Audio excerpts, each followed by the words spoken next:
Et nous allons lire d'abord dans la version Semeur, ce n'est pas celle qui est affichée à l'écran.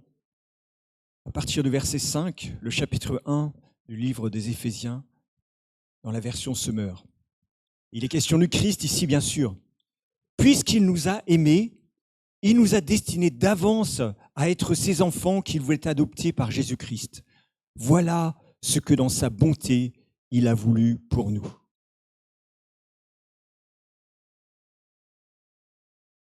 Alors je répète, c'est pas cette version-là qui est affichée, mais nous allons la lire après.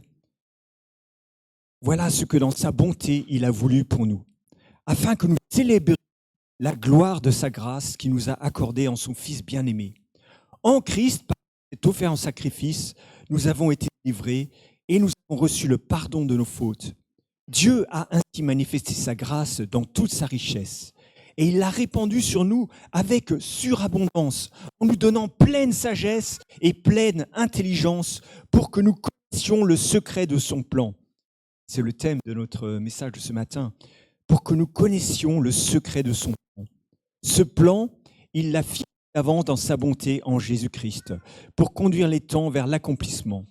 Selon ce plan, tout ce qui est au ciel et tout ce qui est sur la terre doit être réuni sous le gouvernement du Christ.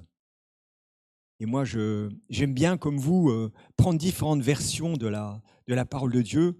Le sens du texte, bien sûr, ne change pas, mais les mots qui sont employés apportent un éclairage supplémentaire et nous illuminent. Dans la version parole vivante, le même texte nous dit, c'est celui qui est affiché là. Alors j'ai mis en couleur les mots sur lesquels je voudrais insister ce matin. Il nous a comblés de joie en nous faisant part de sa grâce, afin que nous célébrions cette grâce éclatante et magnifique par lesquelles il nous a enrichis et englobés dans l'amour éternel qu'il porte à son Fils. C'est par ce Fils et au prix de son sang que nous avons été libérés de ce qui nous tenait en esclavage. C'est parce que nous sommes un avec lui que nous avons été lavés du péché et que toute offense a pu nous être pardonnée généreusement à la mesure des richesses de sa grâce. Cette grâce, il l'a déversée sur nous à profusion. Elle a débordé dans nos vies et ouvert nos yeux à la vérité. Sous son influence, se sont épanouies de nouvelles facultés d'intelligence et de compréhension qui nous ont rendus capables de saisir le secret du plan de Dieu, ce plan que de toute éternité sa bienveillance lui a inspiré. Il le portait dans son cœur pour le mettre à exécution au moment opportun. À présent, il nous l'a dévoilé en Christ. Et quel est l'aboutissement final de ce plan ? Lorsque les temps seront mûrs pour cela, tout ce qui existe dans le ciel et sur la terre, l'univers visible et invisible sera restauré, unifié et rassemblé sous le gouvernement du Christ. Tout trouvera sa perfection et son accomplissement en lui. L'histoire de l'humanité sera résumée et achevée en lui. Le cosmos tout entier ne formera plus qu'un corps dont le Christ sera la tête. Amen. Je voudrais aussi lire le verset 1, toujours dans la version parole vivante, la version qu'on appelle encore Alfred Kuhn. Le premier verset de ce chapitre 1, et d'ailleurs le premier verset de cet épître aux Éphésiens, nous dit ceci. Paul, choisi par Dieu pour être apôtre, c'est-à-dire ambassadeur de Jésus-Christ, salue tous les chrétiens qui sont à Éphèse. Et en tout lieu où cette lettre sera lue, tous ceux qui croient en Jésus-Christ et lui sont fidèles. Les Éphésiens ne sont pas les seuls bénéficiaires de cette lettre. Nous aussi, ce matin, nous sommes au bénéfice de cette lettre et de ce premier chapitre particulièrement riche. Ici, cette version nous dit que Paul salue tous les chrétiens en tout lieu où cette lettre sera lue. Et nous aussi, ce matin, nous sommes au bénéfice de cette lettre. Jennifer, lors de son baptême samedi dernier, a dit ceci. Le Christ ne s'explique pas. C'est ce que tu as dit, n'est-ce pas? Le Christ ne s'explique pas. Et tu as dit, il se vit. Le Christ ne s'explique pas, il se vit. Et ce chapitre est particulièrement riche. Et Paul, ici, il tente de nous expliquer des choses qui sont inexplicable, inexplicable. Il essaie, comme un coureur de course de relais, de nous tendre le relais. Vous savez, les courses de relais, on a le relais en main qui court devant nous. Et Paul, il essaie par ses explications de nous passer le relais. Il essaie de nous parler, il essaie de nous tendre le relais, de nous donner ce relais. Et le relais représente ces explications qu'il tente de nous donner. Mais ces explications, ces mots qu'il emploie, nous devons les vivre. As-tu vécu ce que Paul écrit dans ce chapitre 1 ? Il nous dit au verset 3 du chapitre 1 que Dieu nous a comblés de toutes sortes de bénédictions de l'Esprit dans le monde céleste, ou de toutes les bénédictions que le royaume des cieux contient. Et toutes ces bénédictions, elles ne sont pas réservées à une élite d'apôtres professionnels. Elles ne sont pas réservées à une élite d'apôtres professionnels, de pasteurs ou de super évangélistes qui voyagent en première classe dans American Airways. Non, le prophète Joël a annoncé cette bénédiction de l'Esprit qui a eu lieu le jour de la Pentecôte par ce verset au chapitre 3 dans son livre, dans le livre de Joël. Il dit cela: « Je déverserai mon esprit sur tout humain, sur tout être humain ou sur toute chair. Je déverserai mon esprit sur tout être humain ou sur toute chair. Vos fils et vos filles prophétiseront, vos vieillards auront des rêves et vos jeunes gens des visions. Même sur les serviteurs et sur les servantes en ce jour-là, je déverserai mon esprit. » Waouh! Est-ce que ce n'est pas super de nous souvenir de cela ce matin? Paul décrit les révélations qu'il a reçues du Seigneur en disant qu'il a été, c'est au chapitre 12 de la 2e aux Corinthiens, Paul il décrit les révélations qu'il a reçues en disant de lui qu'il a été, Paul, enlevé au paradis et qu'il a entendu des paroles qu'on ne peut pas répéter ou des choses ineffables, dit une autre version, des choses ineffables qu'aucune lèvre humaine ne saurait redire. Waouh! Et là, c'est un peu l'impression qu'il donne dans cette dans ce premier chapitre des Éphésiens. Il décrit des choses, mais c'est tellement difficile de les décrire. Nous devons les vivre. Le Christ ne s'explique pas, il se vit. Paul n'a pas voulu garder tout cela pour lui, toutes ces révélations extraordinaires qu'il avait reçues. Il n'a pas voulu garder tout cela pour lui. Et cela l'a conduit, où ça, en prison. Et c'est d'ailleurs de la prison qu'il écrit cette lettre aux Éphésiens. Pour communiquer tout cela, Dieu a donné à Paul des capacités spéciales. Il dit d'ailleurs en Éphésiens 3, donc la même lettre, « En me lisant, vous pouvez vous rendre compte de la compréhension que j'ai de ce secret qui concerne Christ. » Éphésiens 3, verset 2. Mais en lisant ce chapitre 1, nous comprenons que la vie que nous donne le Christ ne saurait se résumer à quoi? Ne saurait se résumer à une présence administrative aux réunions de l'Église, à un cochage de cases. Vous savez, dans le temps, je ne sais pas si ça se fait toujours, à l'école, qu'est-ce qu'on faisait quand on arrivait dans la salle de classe? On faisait un appel. Donc la vie chrétienne ne se résume pas à un appel. Et on pourrait faire l'appel ce matin. Jamel Guerib. Ah non, il n'est pas là, il est à Morigny-Champigny. Patrice Gesbach. On peut cocher sa cage. Non, il est absent, il est à Morigny aussi. Absent. Ils prêchent tous les deux à Étampes. Et souvent, on a l'impression que la vie chrétienne, bien c'est ça. On coche des cases. Voici ce que doit faire un chrétien, voici ce que ne doit pas faire un chrétien. Les Éphésiens, nous le voyons ici dans ces 3 premiers chapitres de cette lettre aux Éphésiens, eh bien, ils ont vraiment été enseignés de main de maître par cette lettre. Pourtant, nous constatons quoi quelques décennies plus tard? Qu'est-ce que nous constatons quand nous lisons le chapitre 3 ou le chapitre 2 plutôt du livre de l'Apocalypse? Quelques décennies plus tard, ils se sont embourbés dans un cochage de cases, dans des choses administratives.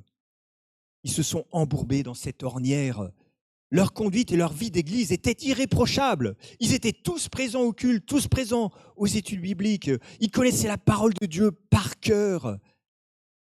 Mais Jésus, dans ce livre de l'Apocalypse, leur fait un reproche. Qu'est-ce qu'il fait comme reproche? Il leur fait le reproche d'avoir abandonné leur premier amour. Ils avaient oublié l'essentiel qui est de célébrer sa grâce. C'est le verset 6.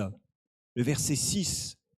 Afin que nous célébrions cette grâce éclatante et magnifique par laquelle il nous a enrichis et englobés dans l'amour éternel qu'il porte à son Fils.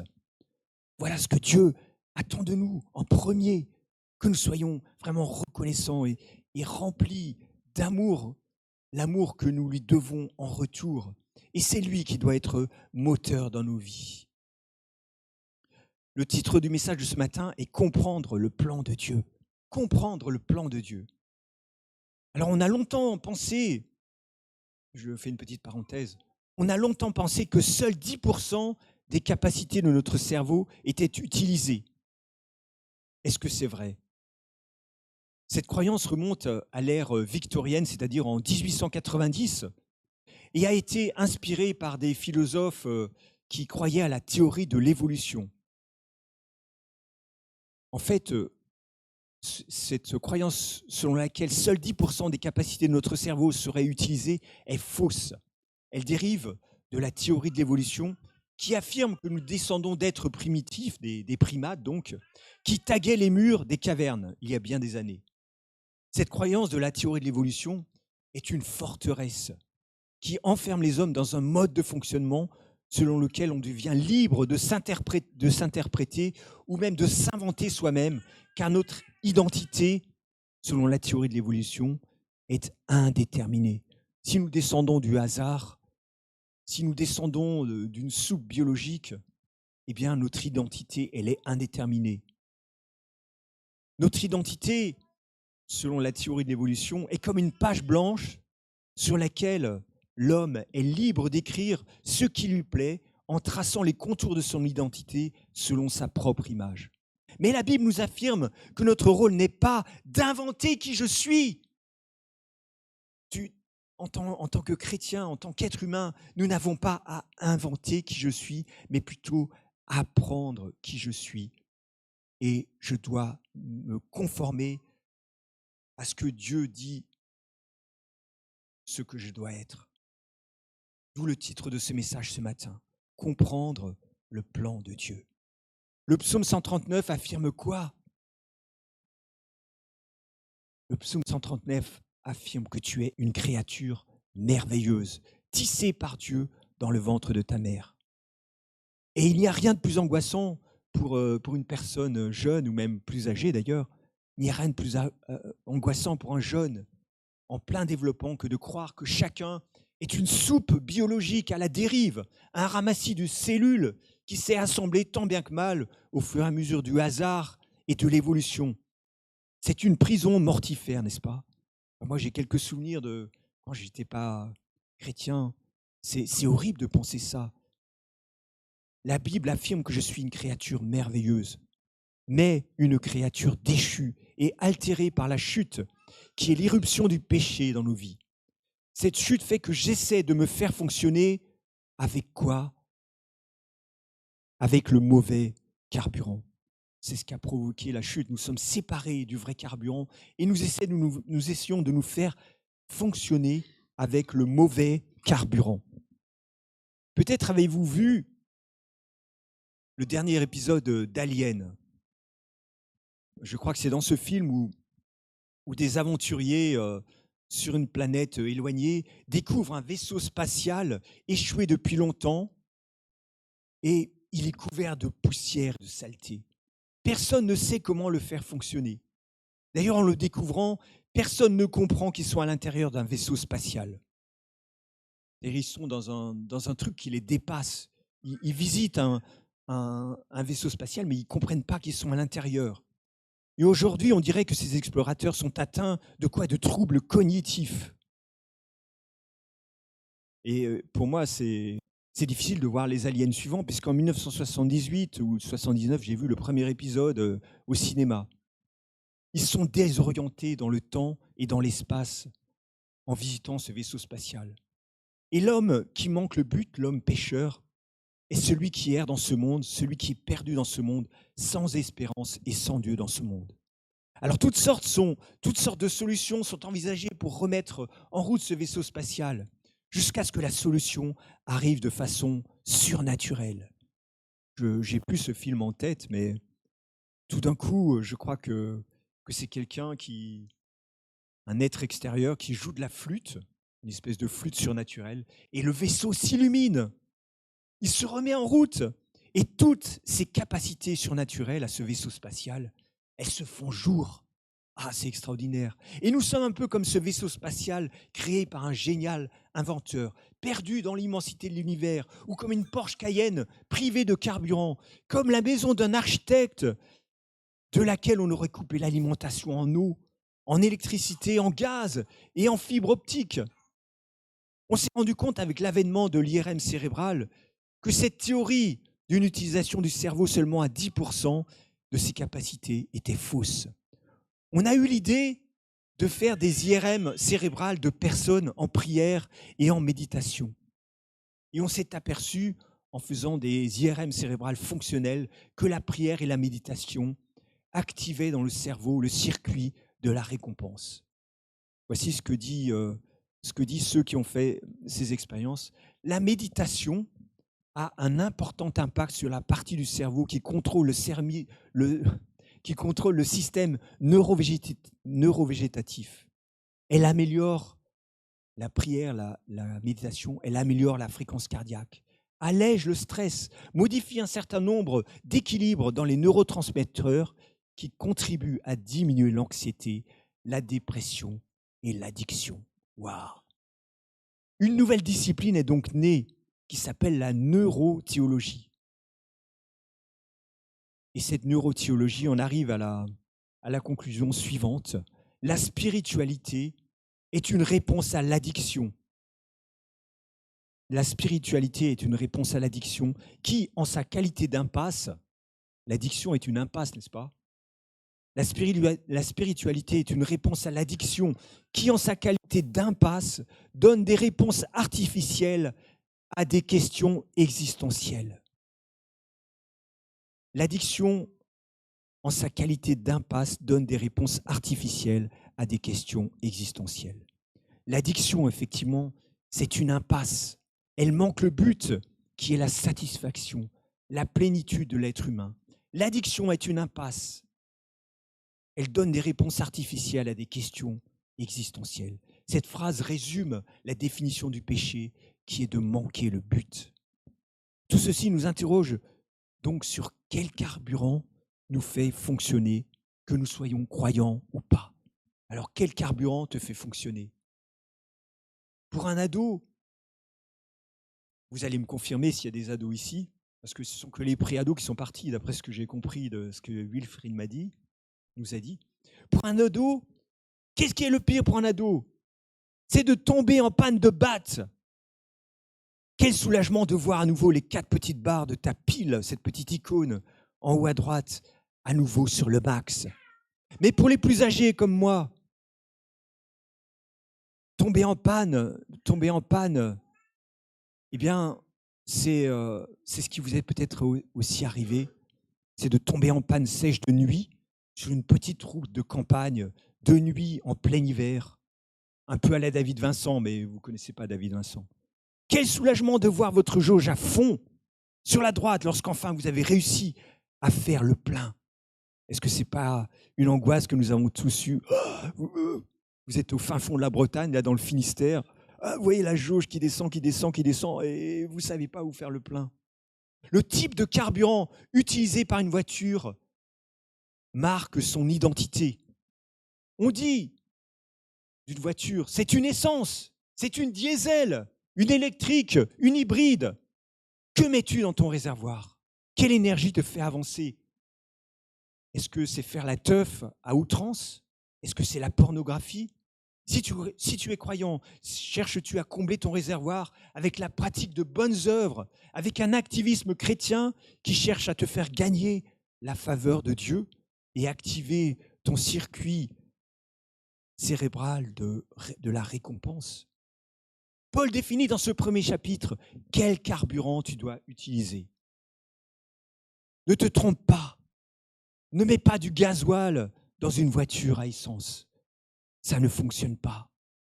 Le bon carburant s'appelle quoi? Il s'appelle la grâce. La grâce, c'est ça le carburant qui fait fonctionner le chrétien. C'est ce carburant que tu dois mettre dans ton réservoir. Et nous voyons ici, je ne sais pas si vous êtes assez proche pour le voir, en vert, j'ai mis le nombre de fois où le mot grâce apparaît dans ces quelques versets que nous avons lus. Sa grâce, cette grâce, sa grâce, cette grâce, c'est un mot qui apparaît 4 fois, même 4 fois dans ces quelques versets. Le bon carburant s'appelle la grâce. 4 fois en vert dans ces 3 versets. En particulier le verset 7, et on peut peut-être mettre la diapositive suivante. En particulier le verset 7. Dieu a manifesté sa grâce et l'a répandue sur nous. Il en a rempli notre réservoir. Il en a rempli notre batte. Il l'a rempli comment? Juste de quoi survivre, juste de quoi rouler quelques kilomètres, juste de quoi arriver à la prochaine station de RER s'il s'agit de la batterie d'un téléphone. Non, il l'a répandu sur nous avec surabondance, avec surabondance. Il l'a rempli sur nous avec surabondance. Il a fait le plein. 4 barres de batte. La jauge à fond, la jauge à donf. En rose, sur cette diapositive, apparaissent tous les superlatifs employés par Paul pour décrire le plein que Dieu fait quand tu le reçois, quand tu te repens, c'est-à-dire quand tu réalises que jusqu'ici tu as utilisé le mauvais carburant qui a détraqué ta voiture et fait que tu t'es pollué toi-même et ceux qui t'entourent en émettant une fumée noire sur la route. Vous avez déjà vu ces cochons là qui roulent avec des voitures qui sont déréglées. Ils appuient sur l'accélérateur et on voit plus à 10 mètres devant soi. Tu décides de ne plus vivre de ces additions qui te font souffrir toi et ton entourage.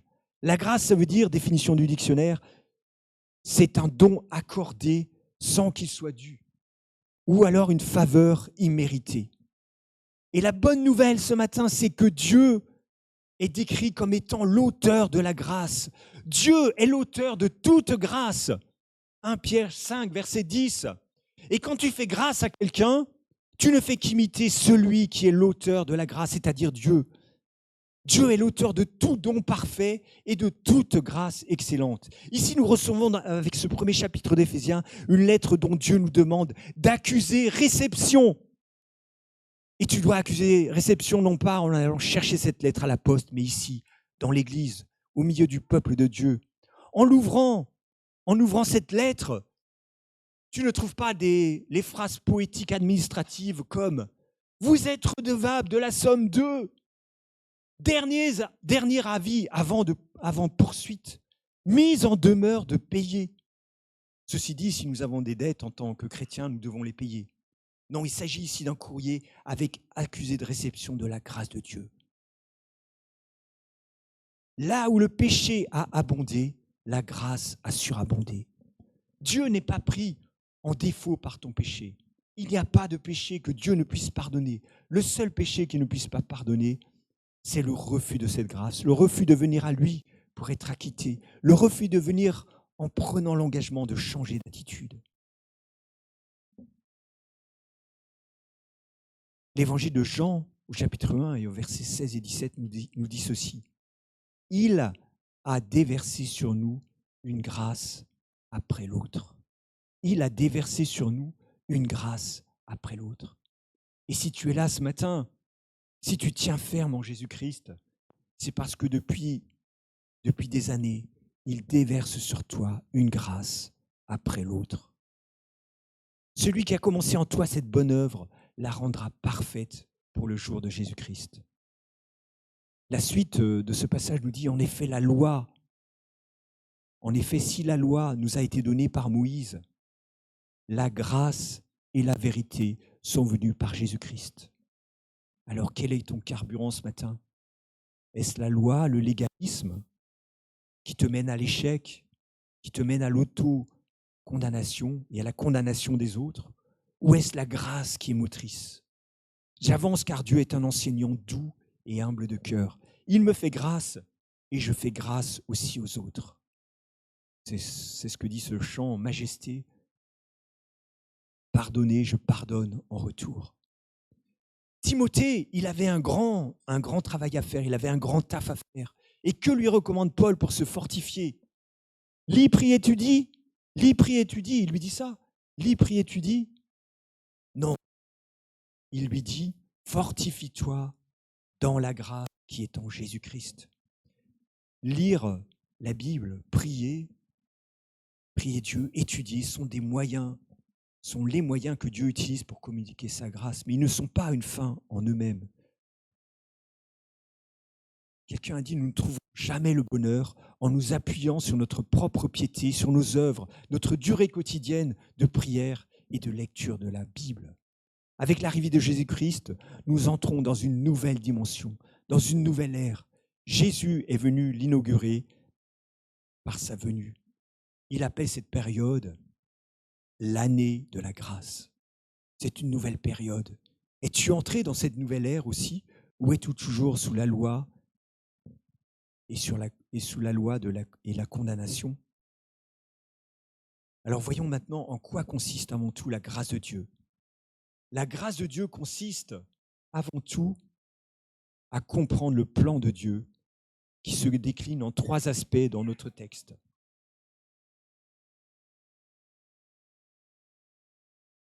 C'est ce que nous voyons au verset 7.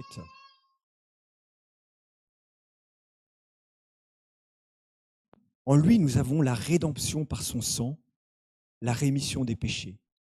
Comprendre le plan de Dieu qui se décline sous 3 aspects. Le premier aspect, c'est le verset 7. En lui, nous avons la rédemption par son sang, la rémission des péchés selon la richesse de sa grâce. La version second 1910, c'est la version second 1910 que je viens de citer là, elle raccourcit et résume le mieux ce verset 7. La rédemption par son sang, la rémission des péchés. C'est la première chose que nous devons comprendre du plan de Dieu. La rédemption. La rédemption. En lui, nous avons la rédemption par son sang. La rédemption, c'est un terme qui n'est pratiquement utilisé que pour définir ce qu'a fait Jésus-Christ. Nulle part dans le langage français, dans la langue française, on utilise ce terme autrement que pour décrire le rachat du genre humain par le Christ. C'est une belle expression, le rachat du genre humain par le Christ. C'est ça la rédemption.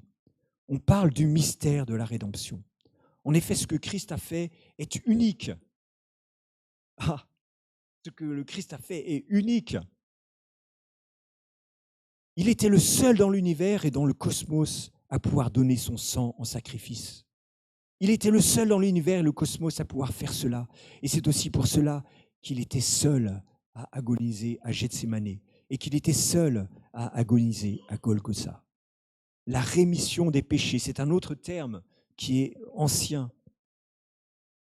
Croire en la rémission des péchés, nous dit ce commentaire, c'est croire que Dieu ne condamne ni n'enferme jamais qui que ce soit dans les actes qu'il a commis. Waouh, qu'est-ce que j'aime bien cette phrase. Croire en la rémission des péchés, c'est croire que Dieu ne condamne ni n'enferme jamais qui que ce soit dans les actes qu'il a commis. Faisons-nous de même ou enfermons-nous certains dans des boîtes, dans des classeurs de nos jugements? Nous bloquons ainsi leur développement et leur guérison. Si quelqu'un est en Christ, il est une nouvelle création. Si quelqu'un est en Christ, il est une nouvelle création. La rémission des péchés, c'est de croire que Dieu ne condamne ni n'enferme jamais qui que ce soit dans les actes qu'il a commis. Et je me souviens, une fois, j'avais une patiente que tout le monde avait enfermée dans des boîtes de jugement.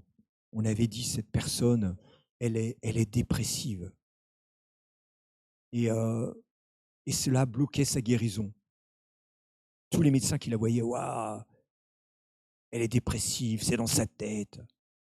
Et finalement, on s'est rendu compte, en faisant un simple examen, qu'elle avait une sclérose en plaques. Et cela l'a libérée parce elle a pu avoir le traitement adéquat. Et nous, parfois, en mettant les gens dans les boîtes de nos jugements, nous les enfermons et nous ne leur donnons pas l'occasion de guérir et de se développer. Croire en la rémission des péchés, c'est croire que Dieu ne condamne ni n'enferme jamais qui que ce soit dans les actes qu'il a commis. Le mot rémission est aussi employé en médecine lorsqu'on parle d'un cancer en rémission. Un cancer en rémission, après un traitement lourd et agressif, cette maladie très grave est vaincue.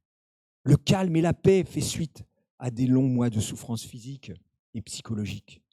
Mais le traitement a été entièrement à la charge du Christ. C'est lui qui a souffert pour nous, pour que la maladie du péché soit en rémission. Et le mot rémission est bien, c'est vrai que nous ne sommes plus sous la condamnation, mais le mot rémission sous-entend aussi que malheureusement, nous sommes un peu comme des convalescents. Et même si nous sommes chrétiens, eh bien, le péché s'attache à nous très facilement.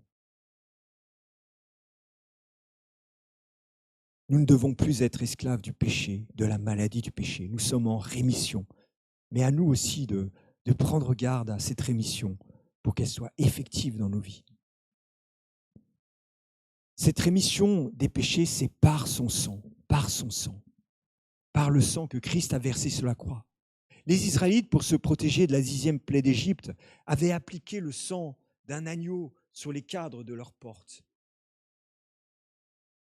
Et ainsi, la 10e plaie d'Égypte n'est pas passée sur eux. L'ange exterminateur n'est pas passé parce qu'ils avaient mis du sang sur les linteaux de leurs portes. Mais ici, cette lettre aux Éphésiens va plus loin que ce simple acte symbolique ou quasi magique. C'est vrai que le sang versé par le Messie est comme un acte juridique qui a payé le prix de notre condamnation. Nous avons raison de simplement croire et de placer toute notre confiance dans cet acte juridique. Et cet acte juridique qui nous dit que le prix de notre condamnation a été payé grâce au sang versé, eh bien nous le serrons, cet acte juridique dans notre cœur, comme un acte de propriété. Je ne sais pas si vous êtes propriétaire peut-être d'un appartement ou d'une maison, mais ça vous fait du bien, n'est-ce pas, quand le notaire vous donne votre acte de propriété. Nous sommes contents, nous sommes heureux d'avoir quelque chose à nous.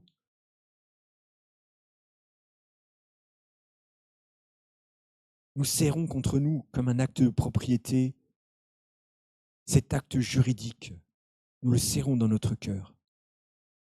Mais ici, le texte va plus loin. La version Parole vivante nous dit « C'est parce que nous sommes un avec lui que nous avons été lavés du péché. » Réalisons-nous que nous sommes à l'abri de la condamnation, pas seulement à cause du sang versé, mais aussi parce que nous sommes un avec Jésus-Christ. Le Père nous voit comme faisant partie intégrante de la personne de son Fils. Nous sommes chacun ses membres à parts entières. C'est un peu comme si nous étions en gestation en Christ. Tout à l'heure, j'ai employé des images d'une maison, d'une maison, d'une voiture ou d'un vaisseau spatial, des termes très masculins. Mais si, c'est une image plus féminine. Dieu est à la fois masculin et féminin. Dieu nous voit en Christ comme si nous étions en gestation en Christ. C'est beau comme image, n'est-ce pas? Dieu nous voit en Christ et attache autant d'importance à nous qu'un mari qui attache autant d'importance à sa femme enceinte qu'à l'enfant qu'elle porte. D'ailleurs, Éphésiens 3,12 nous dit « Étant unis à lui, nous avons la liberté de nous approcher de Dieu avec assurance. » Est-ce que ce n'est pas super de nous souvenir que nous sommes en Jésus-Christ ce matin? N'est-ce pas la meilleure place pour toi et pour moi que de rester unis à lui? Demeurez en moi, nous dit Jésus, et je demeurerai en vous. Approchez-vous de Dieu, nous dit Jacques, et il s'approchera de vous. Éphésiens 2,22 nous dit « Nous sommes une habitation de Dieu en esprit. » Gardons notre maison propre et en ordre. Ne nous laissons pas gagner par le syndrome de Diogène. Vous connaissez ce syndrome qui consiste à amasser des ordures, des choses inutiles dans la maison, de sorte que plus personne ne peut rentrer dedans. Moi, j'ai quelqu'un dans mon entourage qui a ça. Et c'est vrai que quand vous rentrez dans sa maison, oh, vous n'avez pas envie de rester. Le deuxième point de la volonté de Dieu, que la grâce de Dieu nous amène à comprendre, est au verset 8. Sous l'influence de la grâce de Dieu se sont épanouies en nous de nouvelles facultés d'intelligence et de compréhension qui nous ont rendus capables de saisir le plan de Dieu. Le slogan d'un mouvement chrétien qui s'appelle « Les hommes d'affaires du plein évangile » est « Les gens les plus heureux sur terre ». Quelle grâce de ne plus être, comme le dit l'Écriture, sans espérance et sans Dieu dans le monde. Nous avons un avenir et de l'espérance, même dans ces derniers temps qui sont difficiles. Jésus nous rappelle le privilège que nous avons. Vous savez qu'on a un privilège immense. Il avait dit ça aux disciples et à Pierre. « Heureux les yeux qui voient ce que vous voyez, car je vous dis que beaucoup de prophètes et de rois ont désiré voir ce que vous voyez et ne l'ont pas vu, entendre ce que vous entendez et ne l'ont pas entendu. » Avons-nous tout compris ou avons-nous encore besoin d'apprendre? Oui, nous avons besoin d'apprendre toute notre vie, apprendre de Jésus-Christ. Paul dit, la sagesse que nous exposons vient de Dieu. C'est ce grand plan divin resté jusqu'ici mystérieux et qui demeure encore caché pour le monde, mais que Dieu nous a révélé. Avant le commencement des temps, il avait décrété qu'il nous ferait partager sa gloire. Oui, nous sommes les bénéficiaires ce matin, et cela doit alimenter notre louange. Dieu avait dit à Jérémie, « Invoque-moi et je te répondrai.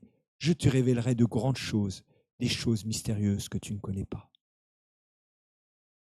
Ceci se fait, ce dévoilement du plan de Dieu, cette compréhension du plan de Dieu se fait par une grâce débordante et déversée avec profusion.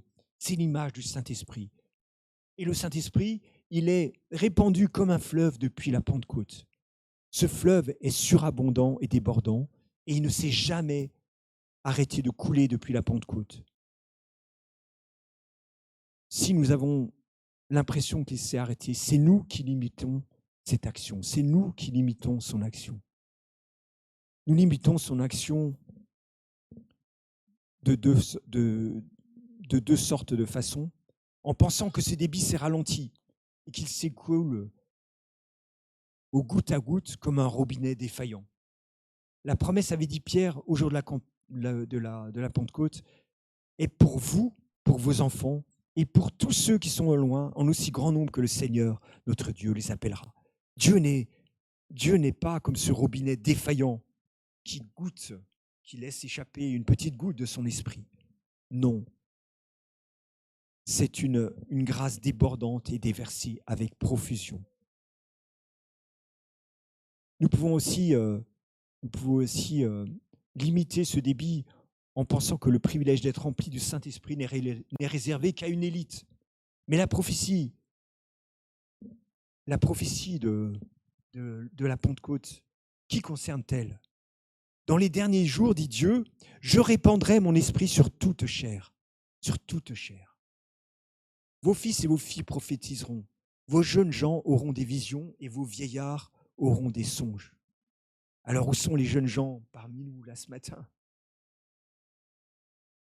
Voilà, Dieu veut répandre son esprit sur toute chair, sur tout le monde. Vos vieillards, sur les jeunes gens. N'oublions pas que la surabondance du Saint-Esprit l'est aussi pour que nous recevions pleine sagesse et pleine intelligence. Pleine sagesse et pleine intelligence. Dans nos milieux évangéliques, nous insistons beaucoup sur l'aspect puissance du Saint-Esprit. Vous êtes d'accord? Ouais, il te manque la puissance du Saint-Esprit. Power, power! Au nom de Jésus! Mais Paul rappelle à Timothée que le Saint-Esprit que Dieu nous a donné est aussi un esprit de force, oui, d'amour et de sagesse. Le troisième point de la volonté de Dieu, que la grâce de Dieu nous amène à comprendre, est au verset 10. Il concerne l'aboutissement de toutes choses. et ça va être mon dernier point, l'aboutissement de toute chose. L'aboutissement de toute chose nous rappelle qu'ici-bas, nous sommes encore sur la terre et pas encore arrivés à la maison, c'est-à-dire au ciel.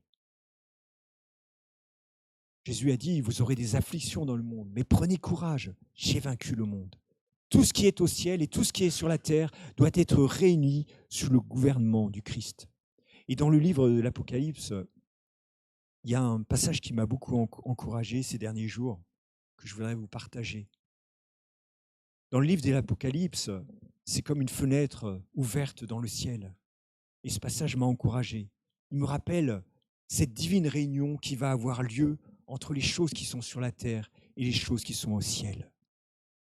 C'est dans le livre de l'Apocalypse, au chapitre 5. Les 24 vieillards se prosternèrent devant l'agneau, tenant chacun une harpe et des coupes d'or remplies de parfums, qui sont les prières des saints. Et ils chantaient un cantique nouveau en disant, « Tu es digne de prendre le livre et d'en ouvrir les sceaux, car tu as été immolé, et tu as racheté pour Dieu par ton sang des hommes de toute tribu, de toute langue, de tout peuple et de toute nation. Tu as fait d'eux un royaume et des sacrificateurs pour notre Dieu, et ils régneront sur la terre. » Je regardais et j'entendis la voix de beaucoup d'anges autour du trône, et des êtres vivants et des vieillards, et leur nombre était des myriades de myriades et des milliers de milliers. Ils disaient d'une voix forte, l'agneau qui a été immolé est digne de recevoir la puissance, la richesse, la sagesse, la force, l'honneur, la gloire, la louange. Que voyons-nous ici? C'est que il y a les représentants du peuple de Dieu, ce sont les 24 vieillards. Ils font partie intégrante.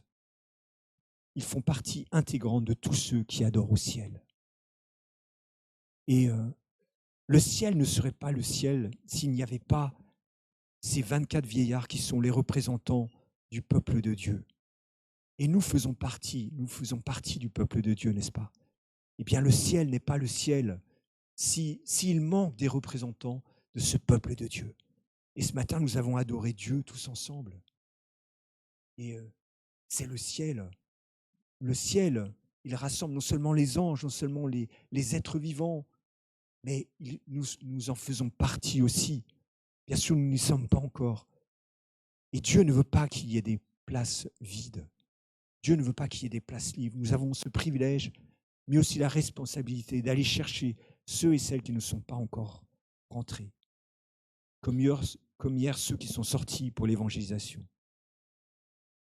Un jour, quelqu'un est venu dire à Jésus qu'il est heureux celui qui prendra part au banquet dans le royaume de Dieu. Jésus lui répondit, un jour, un homme avait organisé une grande réception. Il avait invité beaucoup de monde. Lorsque le moment du festin arriva, il envoya son serviteur dire aux invités, « Venez maintenant, tout est prêt. » Mais ceux-ci s'excusèrent tous l'un après l'autre. Le premier lui fit dire, « J'ai acheté un champ, il faut absolument que j'aille le voir. Excuse-moi, je te prie. » Un autre dit, « Je viens d'acquérir 5 bœufs et je m'en vais les essayer. » Il avait acheté une Porsche Cayenne. Un autre encore dit, « Je viens de me marier, il m'est impossible de venir. » Il allait faire la teuf avec raison. Quand le serviteur fut de retour auprès de son maître, il lui rapporta toutes les excuses qu'on lui avait données. Alors le maître se mit en colère et dit à son serviteur, « Dépêche-toi, va-t'en sur les places et dans les rues de la ville et amène ici les pauvres, les estropiés, les aveugles, les paralysés. » Au bout d'un moment, le serviteur vint dire, « Maître, j'ai fait tout ce que tu m'as dit, mais il y a encore de la place. » Et il y a encore de la place. Eh bien, lui dit le maître, va sur les chemins, le long des haies, fais en sorte que tous les gens viennent pour que ma maison soit pleine. Qu'il est heureux celui qui prendra part au banquet dans le royaume de Dieu. Voilà, je vous laisser avec ces paroles et je laisse la place à Will.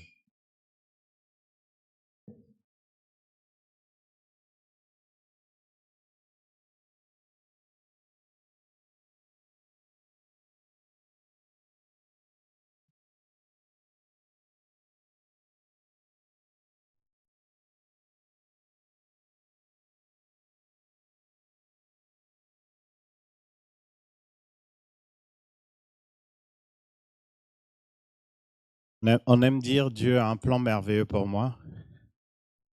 Voilà le plan que Dieu a réellement pour moi. Souvent, quand on dit Dieu a un plan merveilleux pour moi, on pense à je vous appellerai.